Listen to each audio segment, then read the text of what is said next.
माझे नाव अजय. 2 महिने अगोदर म्हणजे 2024 डिसेंबरमध्ये माझे लग्न पूनमशी झाले. मी इंडियन नेव्हीमध्ये जॉब करत होतो आणि पूनम ही मेकॅनिकल इंजिनियर होती.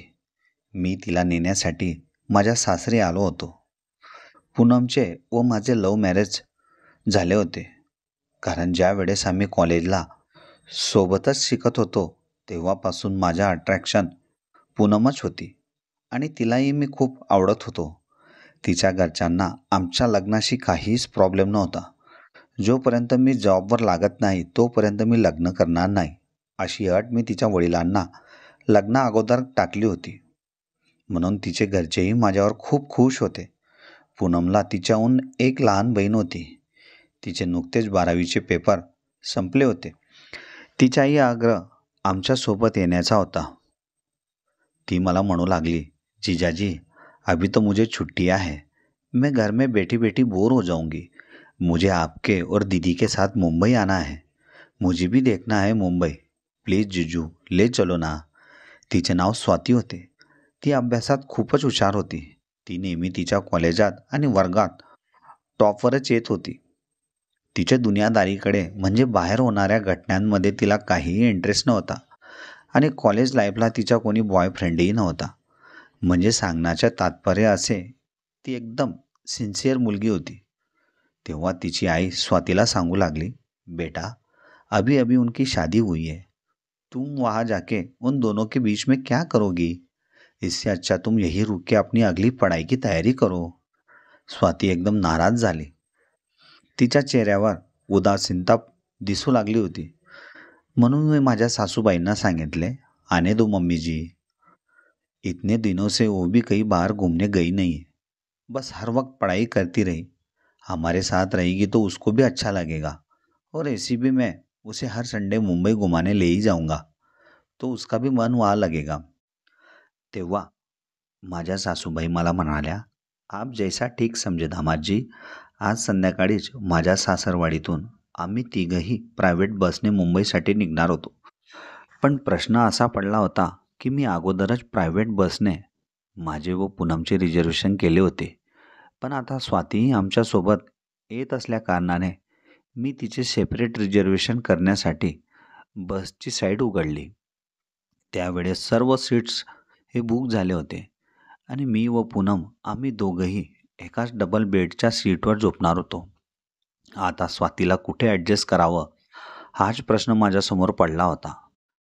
पण तरीही स्वतःच्या मनाला सावरण आपण संध्याकाळी बसवाल्याला सांगून तिला सिंगल सीट सेट करून देऊ असे मी ठरवले. संध्याकाळी 6 वाजेला पूनमच्या गावाहून आमची बस निघणार होती. म्हणून सर्व सामान पॅक करून आम्ही बस स्टॉपवर आलो. आता थोडी गरमी वाढल्यामुळे बसवाल्याने गाडी सुरूच ठेवली होती. कारण बस AC असल्यामुळे त्याला अगोदर गाडी थंड करण्यासाठी ती सुरूच ठेवावी लागणार होती. हळूहळू पॅसेंजरही गाडीत बसू लागले. मग मी गाडीच्या को ड्रायव्हरला भेटून स्वातीसाठी एक सिंगल सीट ॲडजस्ट करण्यासाठी विनंती केली. पण पूर्ण गाडी पॅक असल्याने एकही सीट अवेलेबल नव्हती. म्हणून मी त्याला एका सीटाचे एक्स्ट्रा पैसे देऊन स्वातीला आमच्या सीटमध्ये ॲडजस्ट करायला सांगितले. आमची सीट ही डबल बेडची असल्यामुळे आम्ही तिघंही ॲडजस्ट होऊ शकणार होतो. माझ्या सांगण्यावरून गाडीचा ड्रायव्हरही हो म्हणाला. मग गाडीच्या डिक्कीत सर्व सामान ठेवून तिघंही एका सीटावर आम्ही बसलो. सीट थोडी मोठी असल्यामुळे आम्हालाही कम्फर्टेबल वाटत होते. गाडी हळूहळू रोडावर वेगाने धावू लागली होती. खिडकीच्या साईडला मी स्वातीला झोपायला सांगितले आणि माझ्या शेजारी पूनम झोपली होती. गाडीत AC चालू असल्यामुळे आम्हाला थंडीही वाजू लागली होती. म्हणून चादर ओढून दोघीही बहिणी निवांत झोपल्या होत्या. मी अजूनही मोबाईलमध्ये चुडबुडच करत होतो. गाडीत सर्वत्र अंधार होता. आता रात्रीचे 11 वाजले होते. मलाही झोप लागत होती. म्हणून मी मोबाईलच्या लाईट ऑन करून झोपण्यासाठी जागा ॲडजस्ट करू लागलो. आणि त्याच वेळेस माझं लक्ष म्हणजेच माझी बायको पूनमच्या त्या ठिकाणी गेले. तिच्यात एक चित्र मी सतत कॉलेजपासून आम्ही जेव्हा प्रेमात होतो त्यावेळीपासून पाहत होतो. पण आज कुछ नया करना है या खुशीने मी तिच्या शेजारी जाऊन झोपलो. हळूहळू माझ्या हातांची सुडबुड वाढू लागली होती. पूनमलाही त्या ठिकाणचा स्पर्श हवाहवासा वाटू लागला होता. पण तिच्या शेजारी स्वाती असल्यामुळे मला काही करायला जमत नव्हतं. पण तरीही मनात थोडी हिंमत करून मी पूनमच्या चिमटा करायला सुरुवात केली. पूनमलाही माझ्या चिमट्या हव्याशा वाटू लागल्या होत्या. हळूहळू मी पूनमकडे सरकायला लागलो. कारण पूनम आणि मी एका महिन्यानंतर भेटणार होतो.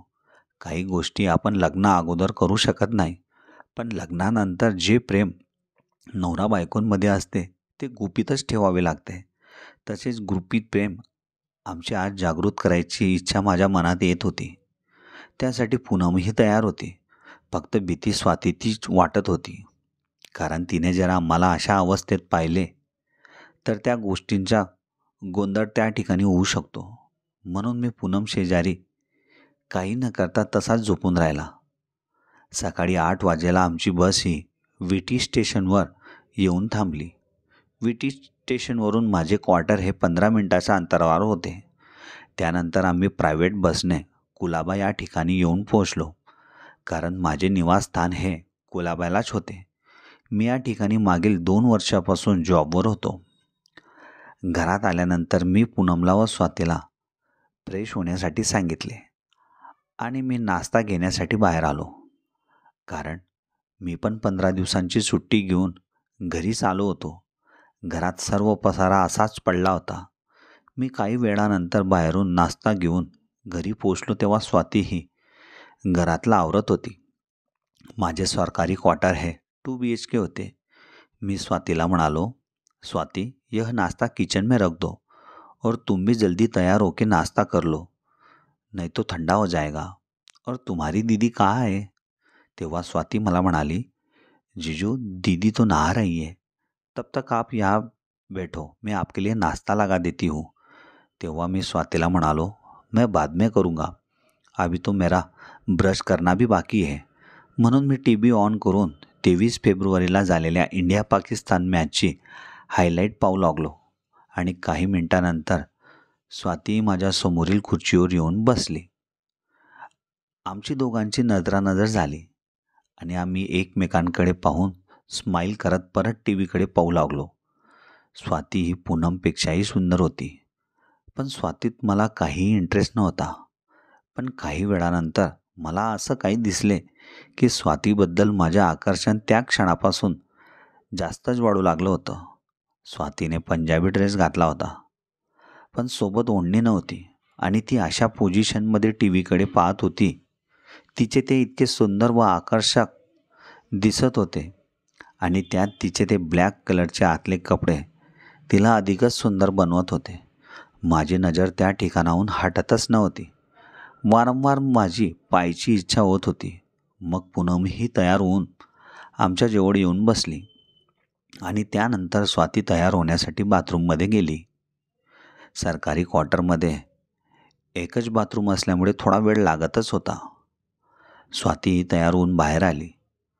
जोपर्यंत स्वाती तयार होत होती त्यावेळी मी ब्रश करून फ्री झालो. मग मी ब्रेकफास्ट करून आंघोळीसाठी जाण्याचे ठरविले. मग आम्ही तिघही जण ब्रेकफास्ट करण्यासाठी सोबत बसलो. तेव्हा माझे लक्ष स्वातीकडे गेले. तिने आपल्या आतल्या भागात कोणतेच कपडे घातले नव्हते. कारण तिचे ते इतके फ्री दिसत होते, त्याचे वर्णन मी तुम्हाला शब्दातही सांगू शकत नव्हतो. पूनमपेक्षा स्वातीचे फारच आकर्षक दिसत होते. ब्रेकफास्ट झाल्यानंतर मी तयार होण्यासाठी बाथरूममध्ये गेलो आणि पूनम व स्वाती हे TV पाहत होते. बाथरूममध्ये आल्यावर मी असे काही त्या ठिकाणी पाहिले. त्याच वेळेस स्वातीला मिठीत घ्यावे असे मला वाटू लागले होते. स्वातीचे ब्लॅक व पिंक कलरचे कपडे समोरच टांगलेले होते. त्यांना मी हाताने स्पर्श केले. त्याच वेळेस माझ्या अंतर्मनात व शरीरात एक तरंग निर्माण होऊ लागली. केव्हा स्वाती जवळ जावे आणि तिच्या ओठांवर ओठ टिकावे असे मला वाटू लागले होते. काही वेळाने मीही आंघोळ करून बाथरूममधून बाहेर आलो तेव्हा माझ्या बेडरूममध्ये स्वाती झोपली होती. मी तिच्या सुंदरतेकडेच पाहू लागलो होतो. स्वाती पूनमपेक्षा वयाने मोठी हवी होती. मग हीच माझी बायको झाली असती, असा मी मनात विचार करू लागलो. मग मी जेव्हा बाहेर आलो तेव्हा पूनम ही टी व्ही समोर बसून झोपली होती. कारण बसमध्ये एकाच सीटवर 3 जण झोपल्यामुळे आमचीही झोप झाली नव्हती. मी पूनमला उठवून तिला आतल्या रूममध्ये स्वातीजवळ झोपायला सांगितले. काही वेळाने मलाही अंघोळीनंतर झोप येऊ लागली. मी पण बेडरूममध्ये जाऊन पूनम शेजारी झोपलो. माझा एक हात पूनमच्या अंगावर होता. आता सकाळचे 11 वाजण्यात आले होते. आम्ही तीनही जण गाढ झोपेत होतो. तेव्हा अचानक स्वातीचे डोळे उघडले आणि तिने पूनमला व मला एकमेकांच्या मिठीत झोपलेले पाहिले. आणि माझा हात पूनमच्या अशा ठिकाणी होता ते पाहून स्वातीला आश्चर्य वाटले. कारण ती फार साधी व सरळ मुलगी होती. ती स्वतःच विचार करू लागली, दीदी और जीजू ऐसे क्यों सोए है. तेव्हा स्वातीने माझ्या हातावर एक चापट मारली आणि मला सांगू लागली, जीजू इतना क्यों दबा रहे हो दीदी को, थोड़ा दूर हो जाओ, उसे भी सांस लेने में दिक्कत हो रही होगी. तेव्हा माझे डोळे उघडले. मी एक नजर स्वातीकडे टाकली आणि तिला विचारले, क्या हुआ स्वाती, सोने दो. तेव्हा स्वाती मला म्हणाली, अरे ऐसे क्यों सोए हो आप, थोड़ा दूर हो जाओ. तेव्हा मी स्वातीला म्हणालो, अरे क्यों, क्या हुआ, बेबी है वो मेरी, प्यार करते हैं हम एक दूसरे से, देखना है तुम्हें. मी अजून पूनमला माझ्या मिठीत घेऊ लागलो. तेव्हा स्वाती मला म्हणाली, जीजू प्यार ऐसी थोड़ी होता है. तेव्हा मी तिला विचारले, स्वाती फिर कैसे होता है प्यार, तुम बताओ. मग स्वाती मला सांगू लागली, एक दूसरे की भावनाओं की कदर करना होता है प्यार, एक दूसरे के सुख दुख में शामिल होना होता है प्यार, अपने बीवी को किसी चीज़ की कमी न पड़ने देना होता है प्यार. तेव्हा मी तिला म्हणालो, इतने दिन से तुम्हारी दीदी मेरे पास खुश इसलिए है, जो चीज़ें तुमने बताई वो सब कुछ मैं उसे दे ही तो रहा हूँ. और शादी के बाद अपनी वंश परंपरा को भी तो बढ़ाना पड़ता है, वो प्यार कब करे. ती फार भोळी होती. तिला लग्नानंतर नवरा बायकोंमध्ये कोणकोणते प्रेम असतात ते तिला अजूनही माहिती नव्हते. कारण ती फक्त अभ्यासातच मग्न असायची. तिला फालतू आणि बाहेरच्या गोष्टींकडे काही इंटरेस्ट नव्हता. आता दुपारचे 1 वाजले होते. पूनम व स्वाती किचनमध्ये स्वयंपाक करत होते. मी त्यांना अगदी नॉर्मल जेवण बनवायला सांगितले, म्हणजे लवकरही होईल आणि परत त्यांचाही आराम होईल. म्हणून त्यांना मी खिचडी टाकायला सांगितली. मग 2 वाजेच्या सुमारास आम्ही तिघांनी जेवण केले आणि प्रवासात झोप न झाल्यामुळे थकवा कमी करण्यासाठी आम्ही परत झोपलो आणि संध्याकाळी 7 वाजेलाच उठलो. मग पूनमच्या सांगण्यानुसार रात्रीचे जेवण व फिरायला आम्ही बाहेर निघालो. रात्रीला आम्ही जवळच असलेल्या गेटवे ऑफ इंडियाजवळ आलो. त्या ठिकाणी स्वातीला आम्ही ताज हॉटेल आणि समुद्रात बोटिंगचा आनंद करून दिला. तिचा हा पहिलाच प्रसंग असल्यामुळे ती फार खुश होती. मग रात्री आम्ही 11 वाजेच्या सुमारास घरी परतलो. पायी भरपूर फिरल्यामुळे आम्ही फार दमलो होतो आणि आता झोपही लागत होती. म्हणून पूनमने स्वातीला दुसऱ्या रूममध्ये झोपायला सांगितले. तेव्हा स्वाती पूनमला म्हणाली, दीदी मुझे अकेले में सोने की आदत नहीं है, मुझे काफ़ी डर लगता है, इसलिए मैं तुम्हारे पास ही सोऊंगी. तेव्हा पूनम मला म्हणाली, अजय आप उस रूम में सो जाओ, मैं और स्वाती बेडरूम में सो जाते हैं. तेव्हा पूनमला मी बाहेर बोलावले आणि तिला म्हणालो, यार पूनम, यह स्वाती बिना हमारे दोनों के बीच में आ गई. मग पूनम म्हणाली, कुछ नहीं होता, जब मुझे लगेगा तब मैं आपके पास आ जाऊंगी. एवढं बोलून ती स्वातीसोबत बेडरूममध्ये झोपण्यासाठी गेली. आता रात्रीचे 1 वाजले होते. मलाही झोप लागत नव्हती. कारण नवीनच लग्न झाल्यामुळे मला सतत पूनमची आठवण येत होती. म्हणून मी उठून पूनम आणि स्वाती ज्या रूममध्ये झोपले होते त्या रूममध्ये गेलो. दोघांच्याही अंगावर शॉल ओढली होती. मला माहितीच नव्हती की पूनम कोणत्या ठिकाणी झोपली आहे. म्हणून हळूहळू मी दोघांच्याही अंगावरची शॉल खाली ओढू लागलो.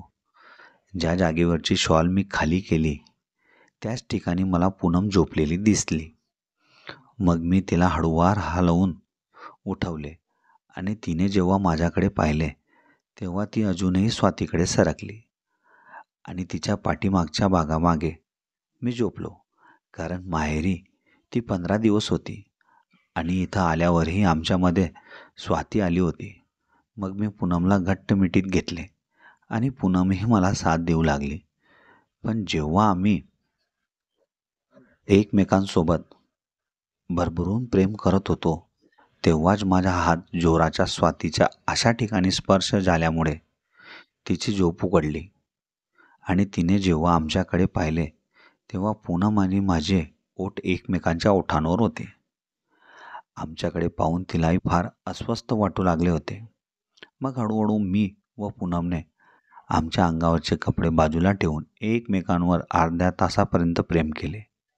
मग आम्ही दोघंही शांत झाल्यावर मी त्याच ठिकाणी झोपून राहिला आणि सकाळ झाल्यावर स्वाती लवकर उठली आणि तिने जेव्हा मला व पूनमला अशा अवस्थेत पाहिले, तेव्हा तिला आश्चर्यच वाटले आणि ती स्वतः म्हणू लागली कि जीजाजी रात को दीदी के पास आए थे. इस बात का मुझे पता था, मगर इस हालत में सोने की उनको थोड़ी भी शर्म नहीं आई. और आदमियों के औरतों के पास सोते हो. एवढं स्वतःहून बडबडून ती बाथरूममध्ये ब्रश करण्यासाठी गेली आणि काही वेळानेही माझे डोळे उघडून मी टी व्ही समोर बसून न्यूज पाहू लागलो. आणि त्याच वेळेस बाथरूममधून स्वाती बाहेर आली आणि माझ्या शेजारील खुर्चीवर येऊन ती बसली आणि मला म्हणू लागली, जीजाजी आपको थोड़ी भी शर्म नहीं आती है. तेव्हा मी स्वातीला म्हणालो, क्या हुआ स्वाती, क्यों गुस्सा हो रही हो मुझ पर. अरे उल्टा चोर कोतवाल को डांटे, आप उल्टा मुझे ही पूछ रहे हो क्या हुआ.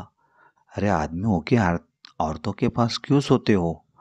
आपको दीदी ने दूसरे रूम में सोने के लिए कहा था ना, फिर रात को दीदी के साथ कैसे सो गए. उस बिचारी की नींद भी पूरी नहीं हुई होगी. तेव्हा मी स्वातीला समजावून सांगू लागलो, अरे स्वाती, जब मियाँ बीबी राजी तो क्या करेगा काजी. तुम्हें हमारे बीच में टांग अड़ाने की क्या ज़रूरत है. देखो तुम्हारे दीदी को मुझसे कोई परेशानी हुई क्या रात को. अगर उसकी नींद पूरी नहीं होती है तो मुझे रात को ही डांट कर वो बाहर कर देती. मगर तुम्हारे दीदी को भी मुझसे बहुत प्यार है, इसलिए मुझे उसके पास आना पड़ता है. तुम्हारी जब शादी हो जाएगी ना स्वाति, तब भी तुम्हारा पति तुम्हारे साथ ही सोएगा. अगर तुमने उसे भगा दिया तो तुम्हारा संसार संवरने से पहले ही बिगड़ जाएगा. तेव्हा स्वाती मला विचारू लागली, जीजाजी ऐसे क्या खास काम करते हैं पति लोग जो पत्नियां उनकी राह देखती है. अभी तुम उस बात को नहीं समझ सकती क्योंकि तुम अभी कुंवारी हो. जब तुम्हारी जैसी जैसी आयु बढ़ेगी तब तुम्हें इन सब बातों का पता चल जाएगा. मगर शादी से पहले इन बातों का पता करना है तो क्या करना पड़ेगा. तेव्हा मी स्वातीला म्हणालो, फिर तुम्हें एक बॉयफ्रेंड की ज़रूरत पड़ेगी. वो तुम्हें सब कुछ सिखा देगा. फिर तुम्हें पता चलेगा कि ज़िंदगी में शादी के बाद कितना मज़ा आता है. मग स्वाती मला म्हणाली, जीजाजी मुझे दूसरे लड़कों से बहुत डर लगता है. मग मी स्वातीला म्हणालो, स्टार्टिंग में डर लगेगा, मगर जान पहचान अच्छे से हो जाएगी ना, फिर उसके बिना तुम रह नहीं पा सकती हो. अभी तुम्हारी दीदी और मेरी भी शुरुआत में जान पहचान नहीं थी, मगर हमने जब स्टार्टिंग की एक दूसरे को जानने की, फिर हम एक दूसरे के बिना रह ही नहीं सकते थे और आज हमारी शादी भी हो गई है. मगर जीजू, शादी क्यों करनी पड़ती है एक लड़की को लड़के के साथ.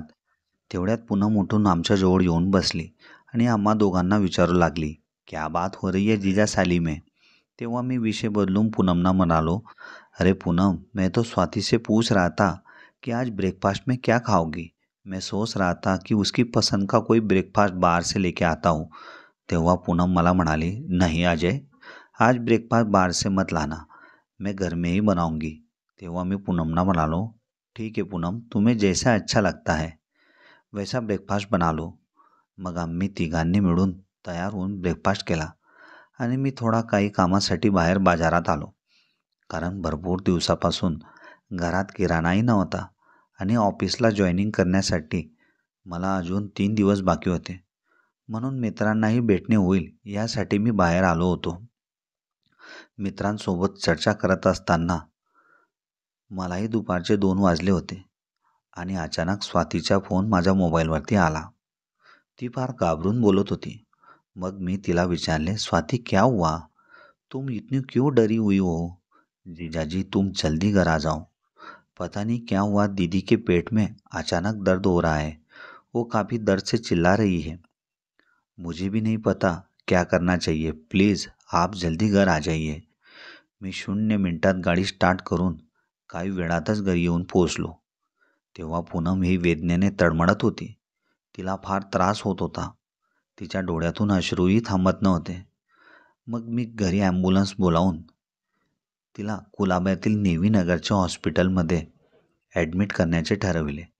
जेव्हा आम्ही हॉस्पिटलमध्ये आलो तेव्हा पूनमला लागलीच ICU रूमला ट्रान्सफर करण्यात आले. डॉक्टरांनी फटक्यात तिची ट्रीटमेंट सुरू केली आणि सोनोग्राफीमध्ये कळाले की पूनमच्या ॲपेंडिक्सवर सूज आल्यामुळे तिला हा त्रास होत होता. म्हणून डॉक्टरांनी वेळ वाया न जाऊ देता लागलीच तिच्या ऑपरेशनाला सुरुवात केली आणि लेझरद्वारे 5 मिनिटाच्या आत तिचं ऑपरेशनही झालं. तेव्हा तिला बरं वाटू लागलं. 1.5 तासानंतर पूनम ही शुद्धीवर आली. तेव्हा मी तिला विचारले, पूनम कैसे लग रहा है तुम्हें? तेव्हा पूनम मला म्हणाली, अब बहुत अच्छा लग रहा है. दर्द भी खतम हो गया है. आता संध्याकाळचे 5 वाजले होते. तेव्हा हॉस्पिटलमध्ये पेशंटजवळ कोणालाही थांबण्याची परमिशन नव्हती. कारण ते एक आर्मी हॉस्पिटल होते. त्या ठिकाणी जेवणाची व्यवस्था पेशंटसाठी होत असते. मग मी स्वातीला घेऊन घरी आलो. स्वातीच्या चेहऱ्यावर अजूनही तिच्या ताईबद्दल टेन्शनच होतं. मग मी तिला सांगितले, स्वाती कुछ नहीं हुआ है तुम्हारी दीदी को. एक वह बॉडी का वेस्टेज पार्ट होता है. अगर वो ख़राब भी हो जाता है तो कोई दिक्कत नहीं होती है हमारे शरीर में. 1-2 दिन में तुम्हारी दीदी तुम्हारे साथ घर पर आ जाएगी. चिंता मत करो. घरी आल्यानंतर आम्ही दोघेही जण फ्रेश झालो. त्यानंतर मी स्वातीला विचारले, तुम्हें खाना बनाना आता है? तेव्हा स्वाती मला म्हणाली, नहीं जीजाजी, मुझे तो चपाती भी बनानी नहीं आती. क्यों, क्या हुआ? अरे अगर तुम्हें नहीं बनाना आता है तो ठीक है, मैं बाहर से लेके आऊँगा. मगर तुम्हें खाना बनाना आता है तो तुम घर पर ही बना लेना, ऐसा मेरा कहना था. मगर ठीक है, मैं बाहर से ही खाना लेके आता हूँ. रात्रीचे जेवण मी व स्वातीने सोबतच केले. पूनमशिवाय घरात अगदी शांतता वाटत होती. घर कसं खायला करत होतं. मलाही फार विचित्र वाटत होतं. अजूनही माझ्यासमोर पूनमचा चेहरा डोळ्यासमोर फिरत होता. केव्हा दवाखान्यातून तिला डिस्चार्ज मिळेल आणि केव्हा मी तिला भेटेल असं मला झालं होतं. स्वाती तिच्या बहिणीच्या चिंतेत होती. असं अचानक ताईला काय झालं याच विचारात ती बसली होती. आता रात्रीचे 10 वाजले होते. आम्ही दोघेही जण TV पाहत बसलो होतो. मलाही झोप लागत होती. म्हणून मी माझ्या बेडरूममध्ये झोपण्यासाठी गेलो आणि काही वेळानंतर दाराची कडी लावून आणि TV बंद करून स्वाती त्या रूममध्ये आली. तिला पाहून मी घाबरलोच आणि तिला म्हणालो, स्वाती तुम उस रूम में सो जाओ, नहीं तो मैं उस रूम में सो जाता हूँ. तेव्हा स्वाती मला म्हणाली, नहीं जीजू, आप मेरे साथ इसी रूम में सो जाओ. अकेले में मुझे काफ़ी डर लगता है. तेव्हा मी स्वातीला म्हणालो, मैं तुम्हारे साथ नहीं सो सकता हूँ. अगर कुछ गड़बड़ हो गई तो तुम्हें बहुत बुरा लगेगा. तेव्हा स्वाती मला म्हणाली, आप दीदी के पास सो सकते हो तो मेरे साथ क्यों नहीं? कोई गडबड नहीं होगी, सो जाओ. मग मी आणि स्वाती एकाच पलंगावर दोघंही झोपलो. स्वाती फार भोळी होती. तिला त्याबद्दल काहीच माहीत नव्हते. आता रात्रीचे 12 वाजले होते. तेव्हा अचानक माझा हात स्वातीच्या त्या ठिकाणी येऊन पडला. मीही झोपेत असल्यामुळे मलाही या गोष्टीची कल्पना नव्हती आणि मी स्वातीकडे पूनम समजून चिटकून झोपलो होतो. स्वातीला काही वेळासाठी फार विचित्र वाटलं, पण तीही एक शब्द बोलत नव्हती आणि काहीही हरकत करत नव्हती. पण तिच्या मनात लग्नानंतर नवरा बायकोसोबत असं काय करतो ते जाणून घ्यायची इच्छा झाली होती. म्हणून तीही हळूहळू मला साथ देऊ लागली होती. अचानक माझे डोळे उघडले तेव्हा मला लक्षात आले की माझ्या शेजारी पूनम नसून स्वाती आहे. म्हणून मी थोडा लांब तिच्यापासून गेलो आणि ती एक शब्दही मला काही न बोलल्यामुळे मी ती संधी सोडणार नव्हतो. म्हणून मी परत हळूहळू स्वातीला माझ्याकडे वळवले आणि एकटक नजरेने मी तिच्याकडे पाहू लागलो. मग माझे ओठ आणि स्वातीचे ओठ आता जवळ आले होते. आमचे फक्त नाकातून निघणारे गरम श्वास एकमेकांना स्पर्श होत होते. माझं लक्ष स्वातीच्या त्याच ठिकाणी होते. त्यातून स्वातीची काळ्या कलरची पट्टी मला फार अट्रॅक्ट करत होती. स्वातीचे डोळे अजूनही लावलेले होते, म्हणून तिचे डोळे उघडण्या अगोदरच मी तिच्या ओठांवर ओठ टिकवले आणि तब्बल अर्धा तासापर्यंत तिच्या ओठांचा रस मी चाखला. स्वातीलाही आनंद येत होता. ती मला स्वाद देऊ लागली होती. मग तिने मला घट्ट मिठीत घेऊन माझ्या ओठांचा रस चाखण्यास तीही मदत करू लागली. हळूहळू आम्ही दोघांनी आमच्या अंगावरचे कपडे बाजूला ठेवून एकमेकांवर एका तासापर्यंत भरभरून प्रेम केले. तेव्हा स्वातीला या गोष्टीची कल्पना झाली की लग्नानंतर नवऱ्याशिवाय आयुष्यात मजाच नाही. पण खरंच दाजींचे एवढं मोठं प्रेम पाहून ताई म्हणून खुश राहते. स्वातीच्या मनात प्रश्न पडला होता की लग्नानंतर स्त्री मनुष्याचे एवढं मोठं प्रेम कसं ॲडजस्ट करू शकते. ही पण एक आश्चर्याचीच गोष्ट आहे. आणि त्यात दाजी म्हणजे अगदी भरभक्कम मनुष्य. इसीलिए दीदी को भी जीजाजी को छोड़ने का मन नहीं करता है. आज मुझे पता चला शादी से पहले और शादी के बाद क्या मज़ा आती है. इसका अनुभव मुझे हुआ है. 2-3 दिवसांनी पूनमही घरी आली. पूनमला आता पहिल्यापेक्षा बरं वाटू लागलं होतं. पण तिकडे स्वातीला माझ्याशिवाय करमतही नव्हतं. ती फक्त आतुरतेने माझीच वाट पाहत होती. आता तिला एकटे झोपण्याची सवय झाली होती. बेडरूममध्ये मी आणि पूनम झोपायचो आणि दुसऱ्या रूममध्ये स्वाती झोपायची. रात्रीच्या वेळेस जेव्हा पूनम झोपायची तेव्हा मी स्वातीला आनंदी ठेवण्यासाठी तिच्याजवळ जायचो. तेव्हा तिच्या मनातला तो शब्द बाहेरच आला आणि ती मला म्हणाली, जीजाजी आप सही कह रहे थे. शादी के बाद जब पति की आदत पड़ जाती है तो औरतों का भी कहीं मन नहीं लगता. आपका इतना बड़ा प्रेम देख के तो मैं आश्चर्यचकित हो गई. खुश नसीब है मेरी दीदी जिसे आप जैसा पति मिला है.